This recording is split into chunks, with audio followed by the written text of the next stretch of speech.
Fred, President telling a TPUSA event last night that we would work with Iran to capture and control the enriched uranium. Iran has now denied that they are going to do this. Is this one of the important aspects of getting to an American victory here? And if so, how do you do it? Let me first say, I think we're seeing a new dynamic in this dispute because yesterday Trump said the Strait was open. The foreign minister said the Strait was open. The Iranian press criticized the foreign minister. Then we hear this morning that Iran is going to engage in acts of terror by firing missiles at ships in the Strait to close the Strait. This shows there really are major divisions in the Iranian leadership that have not been as evident before. That's going to make it harder to negotiate, but it could be a good sign concerning the stability of this government.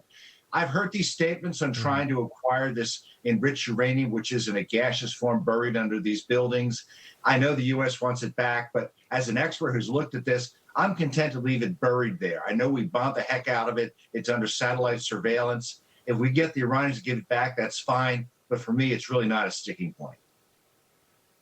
Okay, General, what is the sticking point? I mean, and I know you're an Air Force guy, General, but at this point, should the United States be looking to escort the major ships, the largest tankers, through the Strait to ensure that it actually does stay open? Because I think a lot of what's going on here is Iran taking a look at the stock market and seeing that the markets are bouncing back, oil is coming down, gas prices are coming down, and they want to keep the political pressure on Trump to perhaps end this war. What about the naval aspect of this could we be doing more of?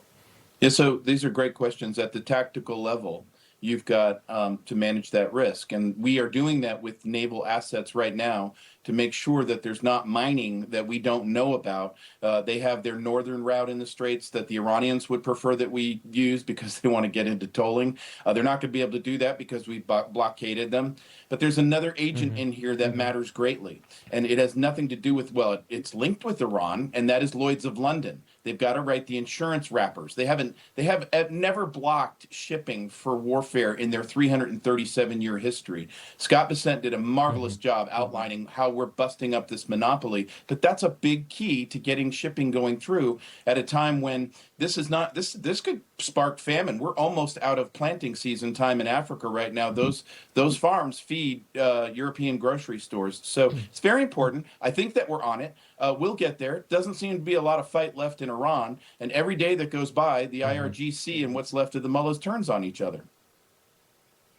Ambassador, over to you. This week, Israel and Lebanese leaders met to negotiate a ceasefire for the first time in years. That's a 10-day ceasefire. We know Hezbollah has a tremendous amount of influence in Lebanon. Your thoughts on what happens next with that situation?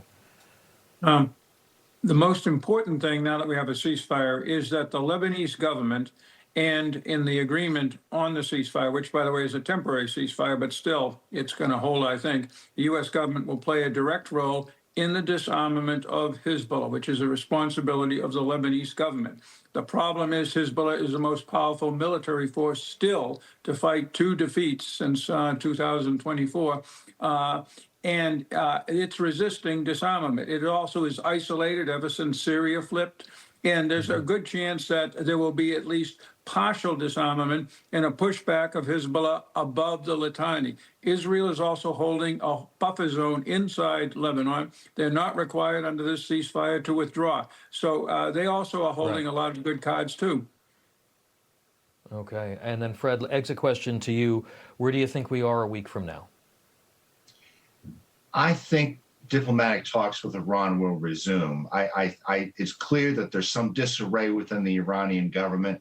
I think there are talks underway. I don't think everyone in the Iranian government supports them. I think we will have the Strait free. It may be frozen again in a few days later, but I think Trump is making progress. All right, General Blaine Holt, Ambassador James Jeffrey, and Fred Fleitz, appreciate you sticking with us during the President's press conference and always appreciate your insights.